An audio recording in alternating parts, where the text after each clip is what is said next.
Il a été impérieux pour nous de lui présenter la situation de notre province dans le cadre de PDL 145, où nous avions 64 ouvrages identifiés, dont 17 seulement qui ont été remis entre les mains de la population. Nous avons discuté avec le ministre, il nous a rassuré que l'exécution sera faite d'ici là. Faute de moyens et faute aussi d'accessibilité dans certains sites où sont érigés ces ouvrages-là. Le ministre d'État était d'une oreille attentive, si on peut le dire ainsi.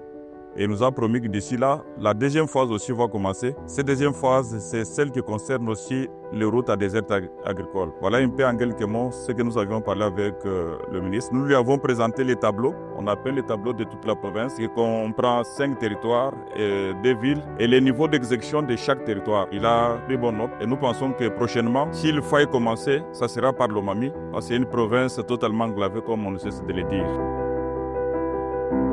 Les PDL 145 territoires assistaient quand même l'espoir dans les chefs de notre population. Et ce que nous voulons pour le moment, c'est voir tous ces ouvrages être remis clé à la main entre les mains de la population. Nous sommes très disponibles. D'ailleurs, nous pouvons faire un contrôle rationnel. Nous accompagnons le ministre du fait que lorsque nous identifions les prestataires, nous pouvons même nous mobiliser nous-mêmes pour être sur le terrain, voir qu'est-ce qui est fait, qu'est-ce qui n'est pas fait. Le député national voudrait voir dans son coin quelque chose qui soit fait parce que ça présente l'image et du chef de l'État et de lui-même pendant l'exercice de sa fonction. Nous ne cesserons, si on peut le dire, d'apaiser cette population qui a tant souffert, qui a tant d'espoir dans ce régime, que le ministre il nous promet toujours que la deuxième phase d'exécution, ça commencera par l'Omami.